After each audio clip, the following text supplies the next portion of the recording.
Aleluya, Padre, como dice tu palabra, queremos pedirte, abre mis ojos y miraré las maravillas de tu ley. Señor, como iglesia queremos pedirte espíritu de sabiduría y revelación en el conocimiento de ti. Rogamos, Señor, que tú alumbres por tu espíritu los ojos de nuestro corazón para que, al considerar las verdades de tu palabra, Señor, podamos ver tu gloria. Como también dice el salmista, una cosa he demandado a Jehová, esta buscaré, que esté yo en la casa de Jehová todos los días de mi vida para contemplar la hermosura de Jehová e inquirir en su templo. Señor, en la medida en la que meditamos en tu palabra, queremos que esas dos cosas ocurran y te lo pedimos, Padre. Queremos contemplar hermosura y queremos inquirir en la verdad. Señor, danos la gracia de que por esa obra sobrenatural de tu Espíritu Santo puedan esas dos realidades operar en la predicación de tu palabra, Señor. Señor, glorifícate en nuestros corazones. Muestra tu gloria y tu poder. Muestra tu gloria y tu poder, Señor. Que en la medida en la que meditamos en tu gloriosa obra en la creación, Señor, podamos asombrarnos de ti. Podamos amarte más, Padre. Podamos confiar más en ti. Podamos, Señor, deslumbrarnos de cara a tu belleza, justicia y sabiduría. Y podamos andar en tu voluntad esperando, Señor, que ese mismo Dios que alzó la voz al principio y la volvió a alzar para la redención de los pueblos, volverá para redimir todas las cosas. Padre, que al meditar en el principio podamos recordar, Señor, ese glorioso fin en el cual tú vas a restaurar lo que el pecado ha roto. Señor, te damos gloria, te agradecemos por ser tu pueblo, te agradecemos, Señor, por poder estar en tu casa y oramos en el nombre de tu amado Hijo Jesús. Amén.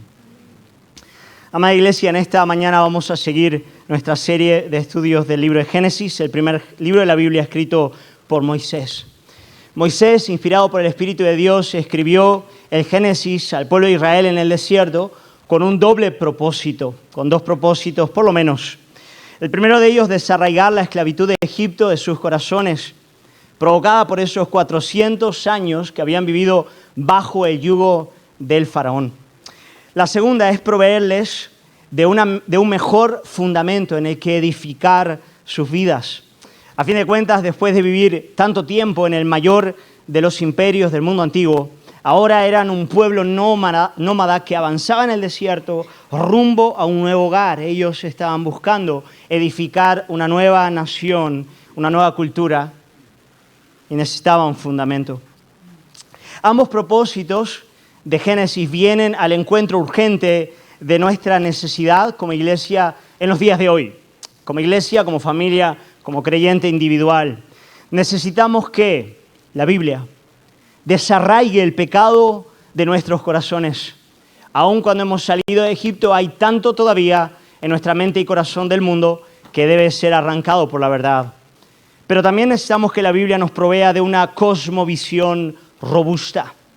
Una visión del mundo desde la perspectiva de Dios, a partir de la que podamos edificar nuestras vidas y vivir conforme a la voluntad de Jesucristo. La misma palabra que habló al principio creando todas las cosas es la que ahora habla para redimir, para restaurar, para traer una nueva creación a nivel individual, a nivel familiar, a nivel cultural y un día, amada iglesia, a nivel de toda la tierra. Un día la gloria del Señor cubrirá toda la tierra como las aguas cubren el mar. En tiempos en los que los fundamentos han sido destruidos, necesitamos volver al Génesis. A fin de cuentas, la palabrita Génesis en el hebreo significa principio, Breshit, principio. En tiempos en los que los fundamentos han sido destruidos, debemos volver a Génesis para ver el cumplimiento de lo que dice el profeta Isaías en el capítulo 61, versículo 4, que en cierto modo es el lema de nuestra serie de Génesis. Isaías 61, 4 dice: reedificarán las ruinas antiguas y levantarán los asolamientos primeros y restaurarán las ciudades arruinadas, los escombros de muchas generaciones. Eso es lo que el Señor quiere y lo que el Señor va a hacer con su iglesia. Él lo hace con su iglesia a nivel individual. Él restaura el corazón, restaura la mente, el alma. Él restaura la familia, el matrimonio, los hijos. Él restaura todas las cosas. Y eso es lo que Él quiere hacer en nuestro medio. En el último sermón comenzamos a ver juntos el capítulo 1 de Génesis y comenzamos donde se tiene que comenzar. Comenzamos con Dios. Aprendimos algunas verdades bien importantes acerca de Dios. Aprendimos, por ejemplo, que Dios es eterno, que Él trasciende a la realidad creada.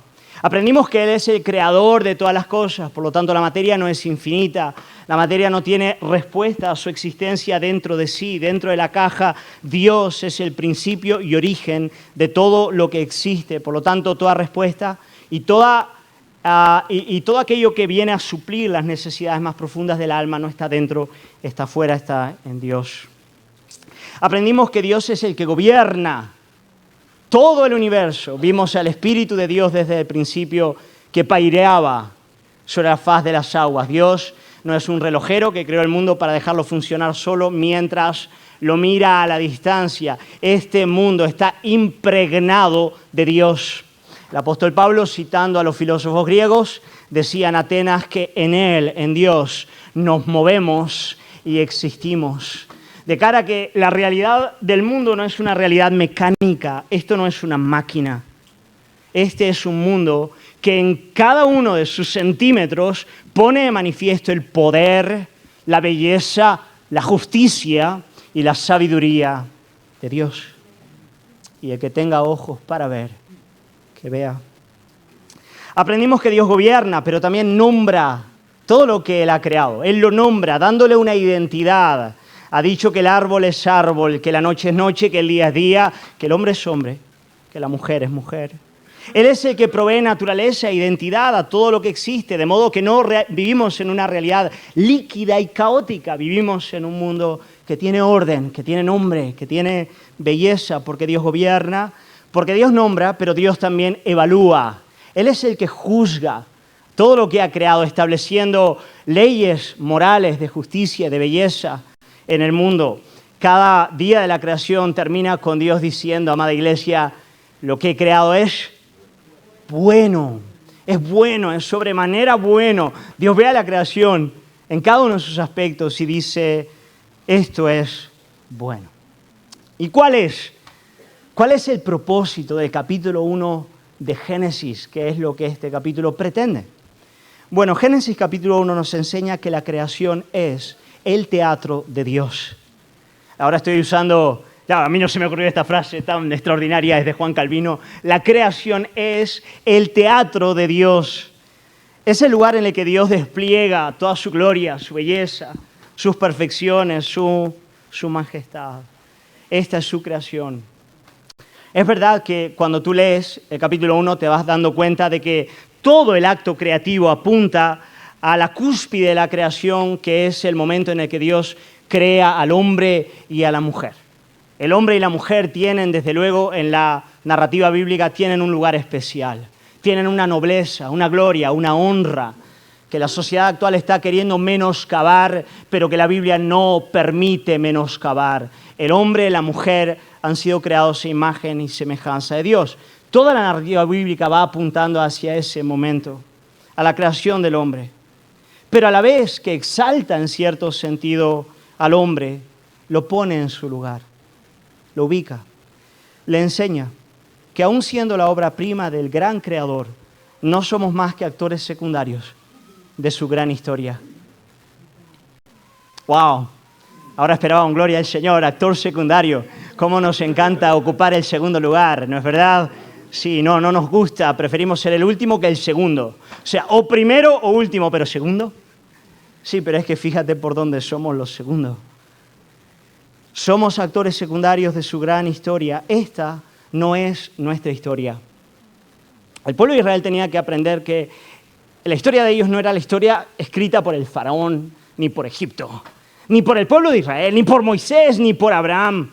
pero también nosotros tenemos que aprender que esta no es la historia de Occidente, esta no es la historia del hombre moderno, esta no es la historia de las ciencias, esta no es tu historia ni mi historia. Esto no va de nosotros, esta es la historia de Dios.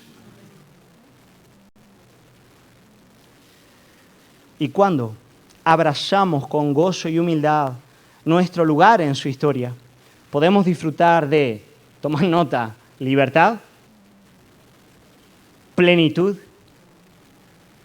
y alegría. Solamente cuando nos reconocemos actores secundarios de la gran historia, que es la historia de Dios, podemos finalmente encontrar en nuestros corazones paz. Y Génesis 1 quiere hacer eso. Ese es el propósito de Génesis 1. ¿Qué haremos en este sermón? En el sermón de esta mañana estaremos considerando los últimos 3 días de la creación, ¿vale? Tened la Biblia abierta en Génesis capítulo 1 porque vamos a estar leyendo los versículos 14 al 31. Y vamos a ver esos 3 últimos días de la creación. La creación se dio en 6 días, al séptimo Dios descansó. Vamos a ver los últimos 3. En los primeros 3 días Dios se dedicó a abrir espacio en el hogar. Él empezó con aquella masa informe a la cual fue dando forma.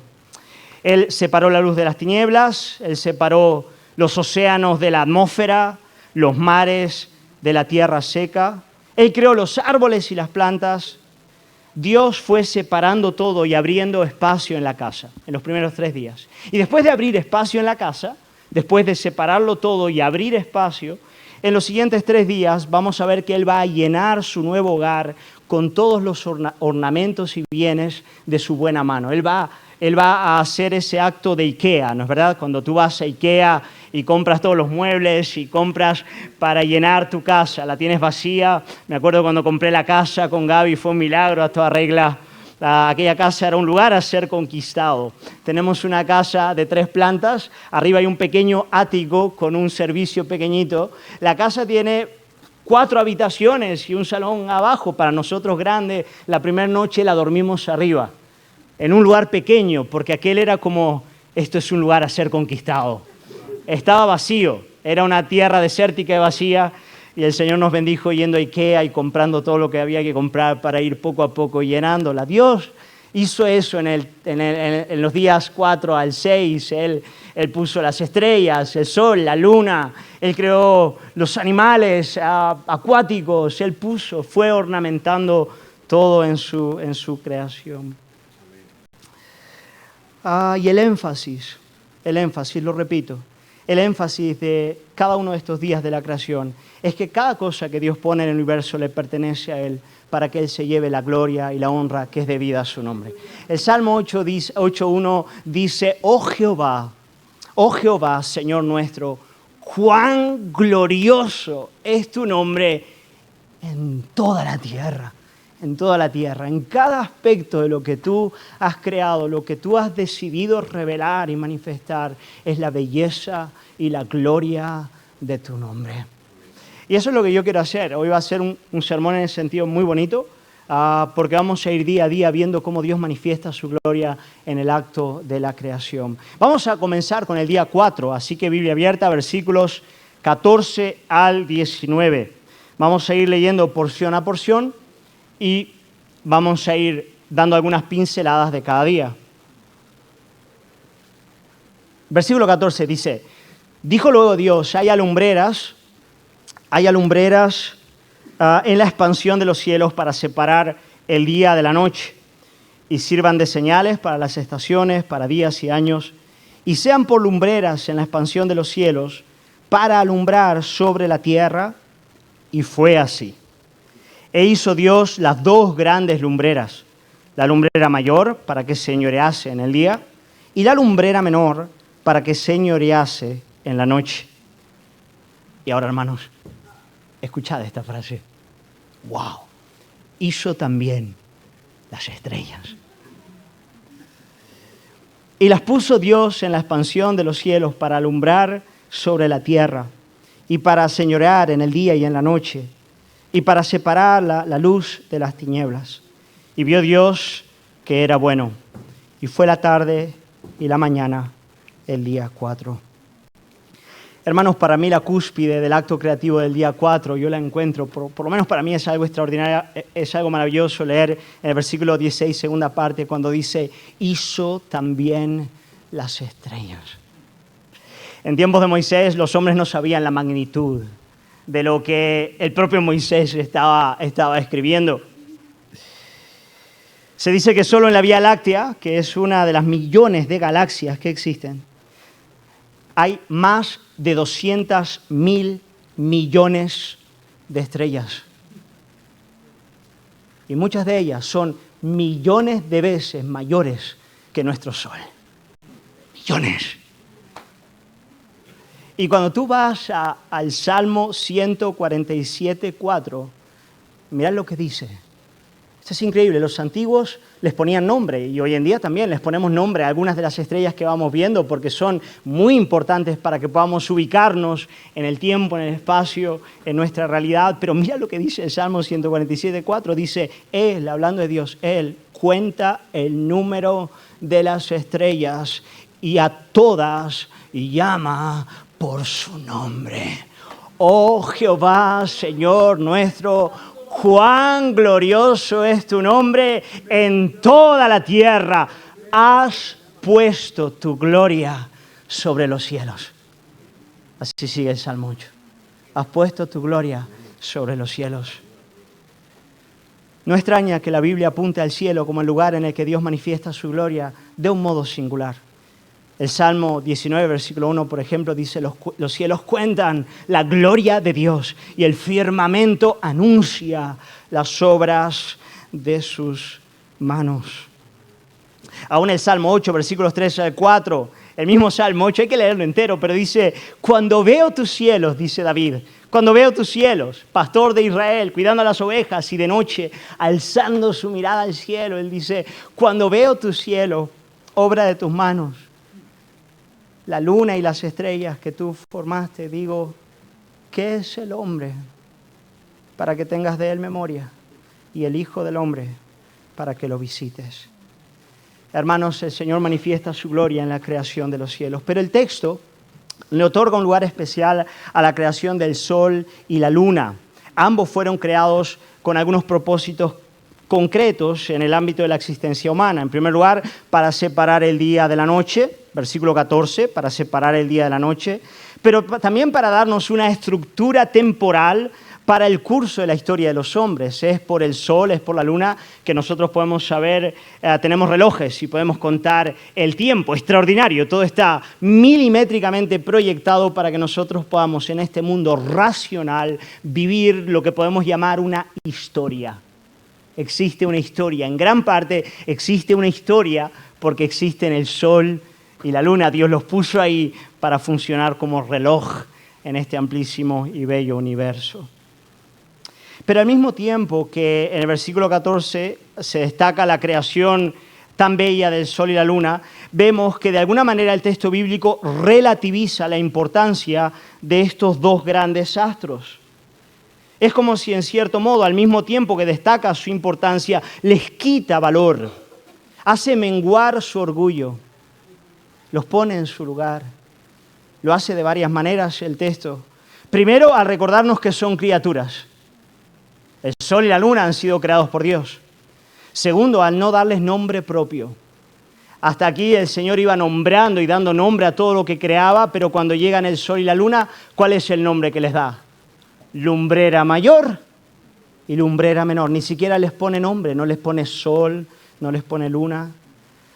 Y no solamente eso, el texto relativiza la importancia del sol al recordarnos que la luz viene antes de la creación del sol. La luz se crea en el primer día, el sol en el cuarto. ¿De dónde venía esa luz? No lo sabemos. ¿Alguna materia que desconocemos? ¿Primigenia? Puede ser. ¿Era una luz directamente que emanaba de la gloria de Dios? También puede ser.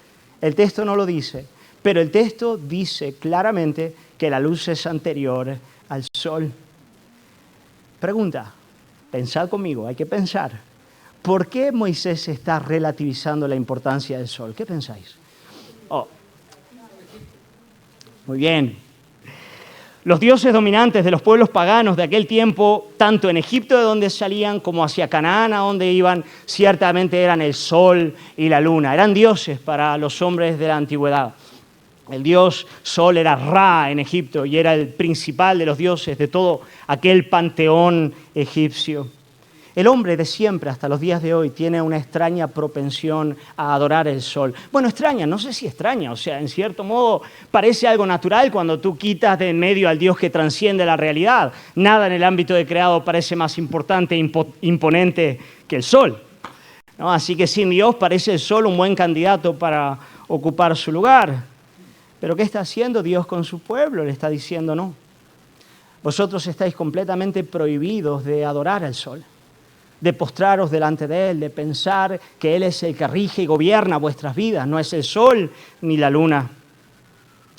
El pueblo de Dios es un pueblo que no debe consultar el horóscopo,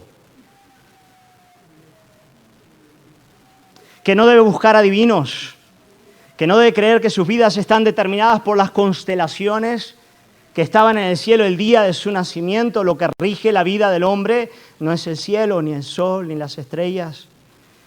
Este es un pueblo que no debe buscar su consuelo en las energías de la naturaleza, en las piedras, en el agua, en las ondas sonoras, en las ondas de luz, en las fuerzas magnéticas o en las energías de los árboles.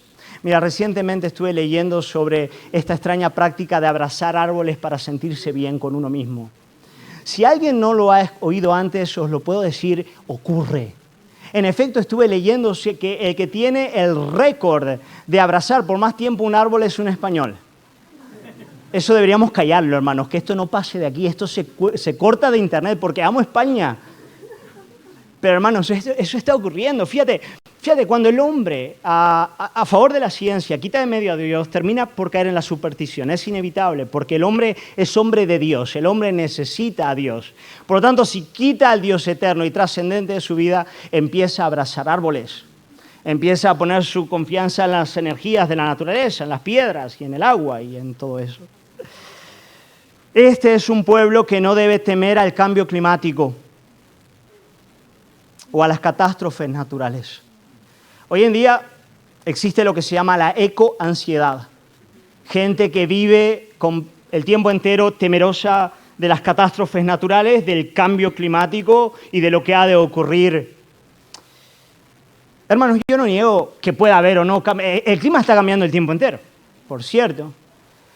Lo que yo niego es esa preponderancia del hombre o esa idea del hombre de que él tiene la respuesta última para controlar y mover esas realidades. No lo tiene. La luz, la oscuridad, el tiempo y el clima son de Dios. Todos ellos están bajo su gobierno y se rigen bajo la voz del Omnipotente. Y si Él quiere que el sol se detenga para que Josué venza a sus enemigos, el sol se detiene. Josué 10:12. Y cuando Él quiera que las estrellas escondan su luz para que la llegada del gran Rey aparezca en gloria y majestad, cada una de las millones de estrellas con toda su gloria apagarán su luz para que el único que brille sea Jesucristo.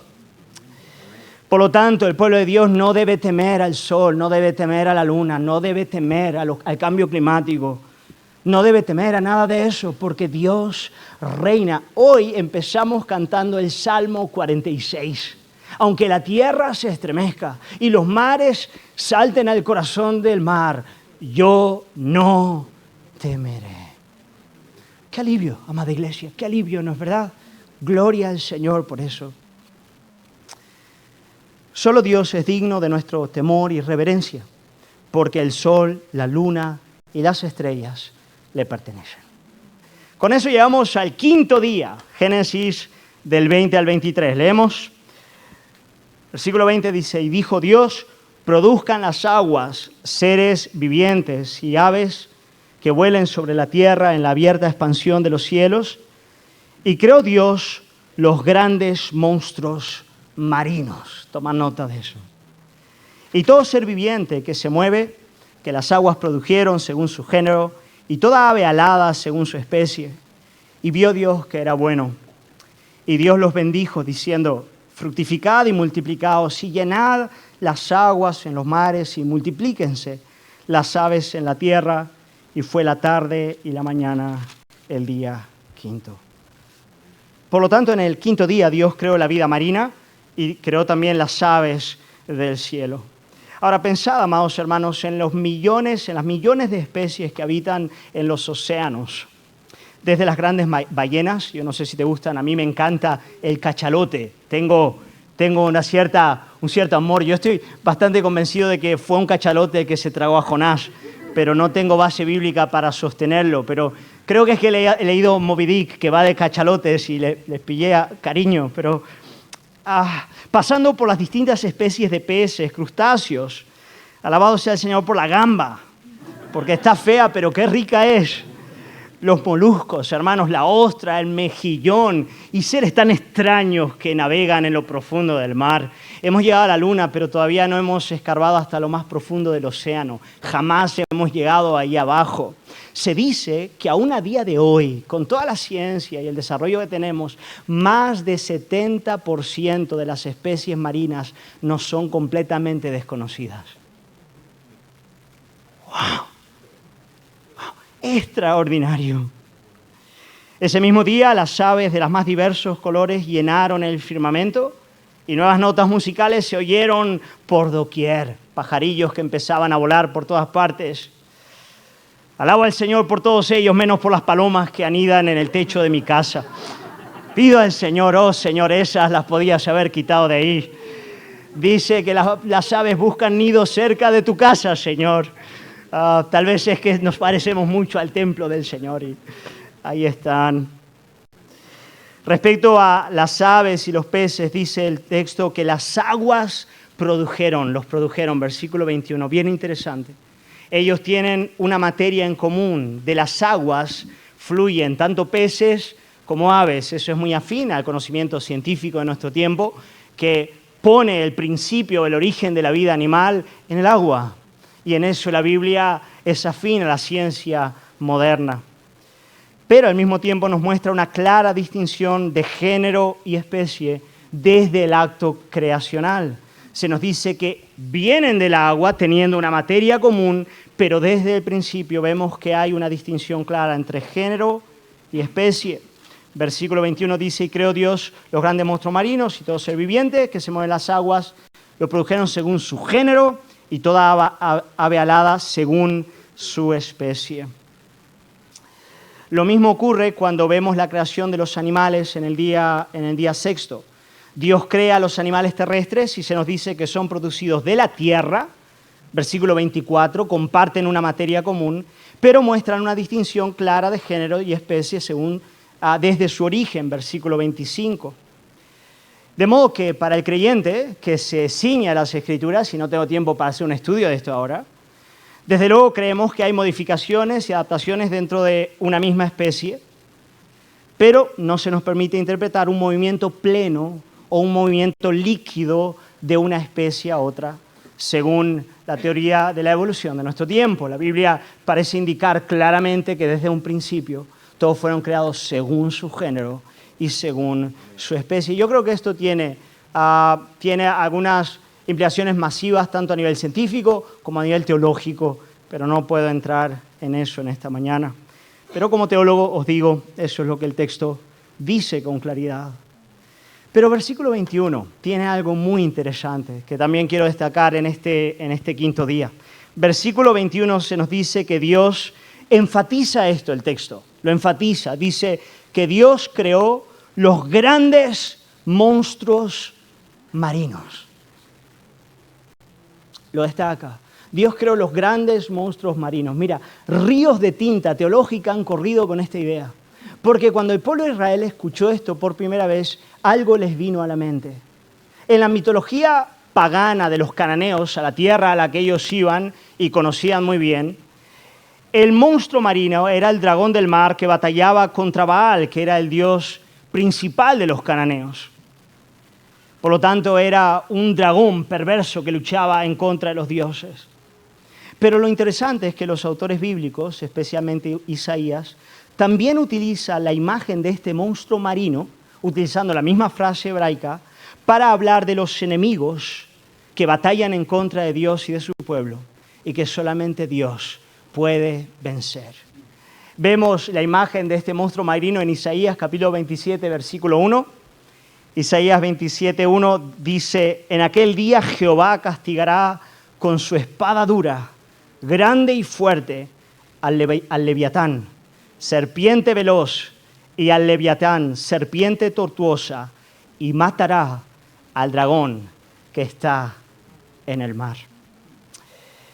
Si seguimos en la narrativa bíblica en el Nuevo Testamento, estos monstruos que salen del mar se utilizan en la simbología apocalíptica, por ejemplo, para hablar de los reinos que se levantan en contra de Dios y en contra de su pueblo. Lo podéis leer en Apocalipsis 13:1. Y que por un tiempo se rebelan con agresividad en contra de Dios, pero finalmente son derrotados por el Rey del cielo. Por lo tanto, fijaos qué interesante, a partir de la caída, estos monstruos pasaron a representar estas fuerzas del mal que se enfrentan al Señor, que se enfrentan a la iglesia, que se enfrentan a su pueblo. Pero Génesis 1 nos dice que Dios creó los monstruos marinos. Amada iglesia, el diablo, los demonios, los imperios, los reyes rebeldes, los grandes dictadores, las rebeliones de todas las naciones, los sistemas corruptos de la tierra, por terribles que parezcan delante de nuestros ojos, no pasan de criaturas de Dios. Esto me dan ganas de saltar.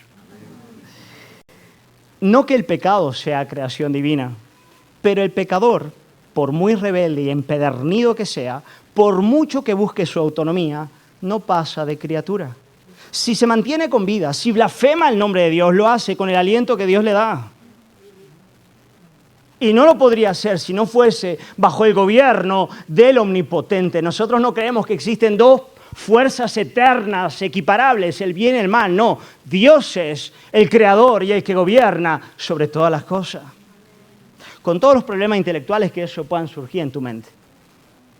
Pero Dios creó al monstruo marino. Hermanos, por lo tanto, el hombre no debe temer al diablo, no debe temer a los demonios, no debe temer a los dictadores, a los emperadores, a las rebeliones de los hombres. No debe temer al hombre de la bolsa que llega de noche para llevarse a los niños. No debe temer cuando sale al bosque de que le va a pillar un goblin de estos que aparecen de noche. No, porque todo es creación de Dios. Él es dueño de los peces, de las aves, pero también Él es el dueño y Señor de los monstruos de las profundidades. Él es el único digno de adoración, el único digno de gloria, el único digno de nuestro temor reverente. Y eso nos lleva al sexto día. Claro, el sexto día necesita un sermón solo para él y eso es lo que haré. No voy a entrar en el sexto día a tope porque es la creación del hombre y ahí hay tanta tela que cortar que necesita el sermón siguiente para poder hacerlo. Pero vamos a leerlo y voy a solamente decir una cosa de ese último día antes de terminar. Versículos 24 al 31. Dice, luego dijo Dios, qué hermoso, por medio de su palabra, produzca la tierra seres vivientes según su género, bestias y serpientes y animales de la tierra según su especie. Y fue así. E hizo Dios animales de la tierra según su género y ganado según su especie, su género, y todo animal que se arrastra sobre la tierra según su especie. Y vio Dios que era bueno. Y ahora versículo 26, amada iglesia, entonces dijo Dios, hagamos al hombre a nuestra imagen y conforme a nuestra semejanza. Y señoree en los peces del mar, en las aves de los cielos, en las bestias, en toda la tierra y en todo animal que se arrastra sobre la tierra. Y creó Dios al hombre a su imagen, a imagen de Dios lo creó, varón y hembra los creó, y los bendijo Dios y les dijo, fructificad y multiplicaos, llenad la tierra y sojuzgadla, señoread en los peces del mar y en las aves de los cielos y en todas las bestias que se mueven sobre la tierra. Y dijo Dios, he aquí que os he dado toda planta que da semilla, que está sobre la tierra, y todo árbol en que hay fruto y que da semilla os serán para comer. Y a toda bestia de la tierra y a todas las aves de los cielos y a todo lo que se arrastra sobre la tierra en que hay vida, toda planta verde les será para comer. Y fue así. Y vio Dios todo lo que había hecho, y he aquí que era bueno en gran manera.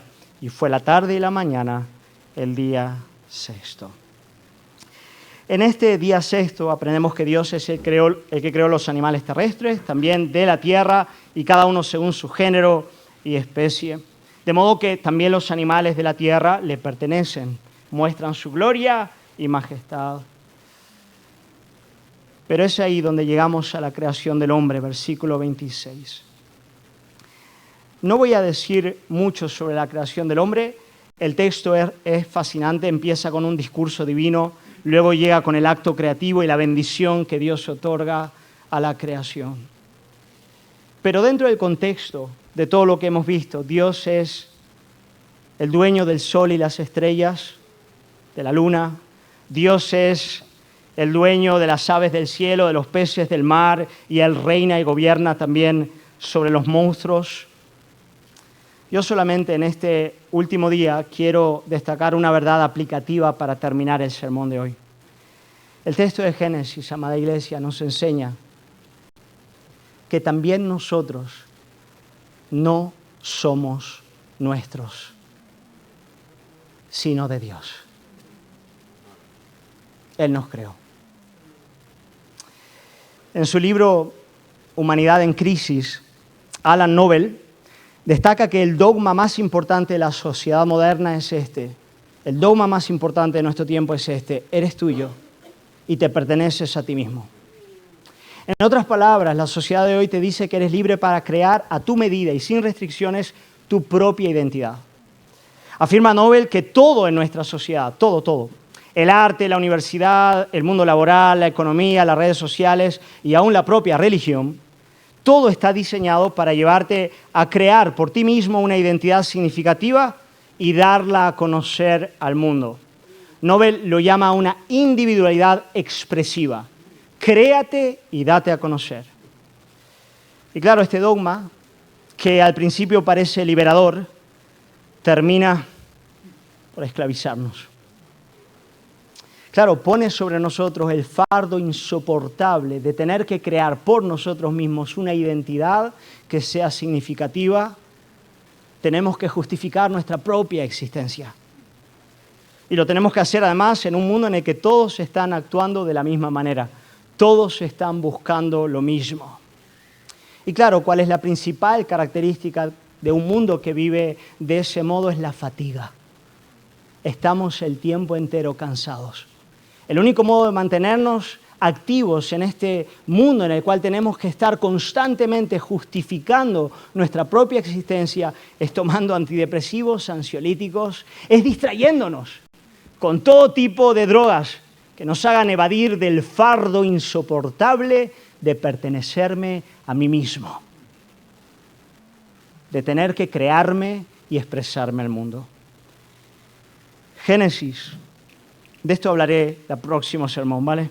Pero Génesis responderá a este dogma mentiroso con las palabras de San Agustín en el capítulo 1 de sus Confesiones, cuando dice Agustín: fuimos creados para ti, fuimos creados para ti, y nuestro corazón no encuentra descanso si no es en ti. La Biblia enseña que no eres tuyo, que eres de Dios. Y que cuando dejas de vivir para crear tu identidad y sencillamente abrazas la identidad que te ha sido otorgada y vives delante de Él, vas a ser feliz. Vas a ser feliz. Extraordinario, ¿no es verdad? ¿Sabéis? Voy terminando ya, pero ¿qué es el pecado? ¿Qué es el pecado? El pecado es una realidad mucho más profunda que desobedecer determinados mandamientos de Dios. Mucho más que eso. El pecado consiste en querer ocupar el lugar de Dios en nuestras vidas. Y podemos hasta utilizarnos de la religión para hacerlo. El pecado es querer crear una identidad significativa capaz de competir con la gloria de Dios. En el fondo, el hombre pecador es un usurpador, es alguien que está buscando la gloria que le pertenece a otro.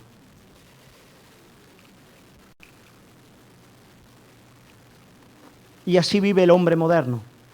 Esa es la imagen de nuestra sociedad. Y tal vez algunos en este lugar están en esa situación. Yo soy el Dios de mi vida, yo mando, yo busco lo mío. ¿Hay solución para mí? ¿Puedo salir de esto? ¿Esto me está esclavizando? ¿Tiene razón? ¿Tengo que drogarme para mantenerme de pie? ¿Necesito las redes sociales? ¿Necesito ver vídeos uno tras del otro porque el fardo se me hace insoportable? ¿Hay solución para mí? Filipenses capítulo 2, versículo 5, del 5 al 11. Filipenses 2, del 5 al 11 nos enseña que Dios ha traído la solución al hombre que ha querido ocupar el centro del escenario y que se ha destruido a sí mismo por eso. Filipenses 2, del 5 al 11 dice: haya pues en vosotros este sentir que hubo también en Cristo Jesús, el cual, siendo en forma de Dios, no estimó el ser igual a Dios como cosa a que aferrarse. Él es Dios, pero Él no estimó el ser igual a Dios como algo a que agarrarse, mantener mi identidad autoexpresiva, buscar mi gloria. Él es digno de toda gloria, pero Él dijo: lo voy a soltar. Sino que se despojó a sí mismo, no de su deidad, pero sí de la gloria que le acompañaba desde la eternidad. Él se despojó a sí mismo, tomando forma de siervo, hecho semejante a los hombres. Y estando en la condición de hombre, se humilló a sí mismo, y este es el camino. Se humilló a sí mismo, haciéndose obediente hasta la muerte y muerte de cruz. Por lo cual Dios también le exaltó hasta lo sumo y le dio un nombre que es sobre todo nombre, para que en el nombre de Jesús se doble toda rodilla de los que están en los cielos y en la tierra y debajo de la tierra, y toda lengua confiese que Jesucristo es el Señor, para gloria de Dios Padre. ¿Hay solución para mi rebelión y orgullo? Sí. Humíllate bajo el señorío de Jesucristo. Recibe al Rey y Salvador, aquel que se humilló siendo Dios para perdonarte de todo pecado y para quitarte de la esclavitud de pertenecer a ti mismo, para hacerte para la gloria y honra del Señor. Y eso es lo que quiero invitarte a hacer en esta mañana. Quiero invitarte a entregar tu vida al Señor. Entregar tu vida a Él, decirle: Jesús, tú eres el Señor, y a partir de esa gloriosa realidad ver el mundo como Génesis 1 lo ve. Hermanos, vamos a dar lugar a la cena del Señor. Quiero pedir si el grupo de alabanza puede pasar.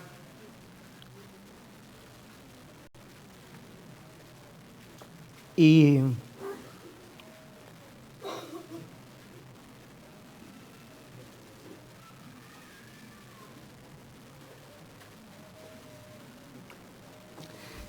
vamos a cantar una canción que habla de Filipenses 2, del 6 al 11, que dice: considera aquel que siendo igual a Dios,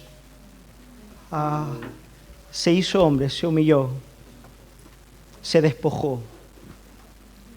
Yo quiero que tú lo consideres en esta mañana, que tú le mires a Él, que tú pongas tus ojos en Él y que tú puedas orar diciendo: no soy mío, Señor, no me pertenezco. Estoy cansado de pertenecerme a mí mismo. Estoy cansado del fardo insoportable de justificar mi existencia. Estoy agotado de tener que hacerme un nombre. Se acabó, Señor. Tú tienes un nombre. Tú eres el único digno de gloria. Tú eres el único digno de honra y de majestad. Pero tú te despojaste de ese nombre para poder darme un nombre a mi pecador. Para que bajo tu señorío bajo tu gobierno, yo pueda recibir un nombre, una gloria, una identidad. Yo quiero animarte a cerrar los ojos y pedirle eso al Señor. Todavía no cantamos, pero cierra tus ojos y vamos a orar.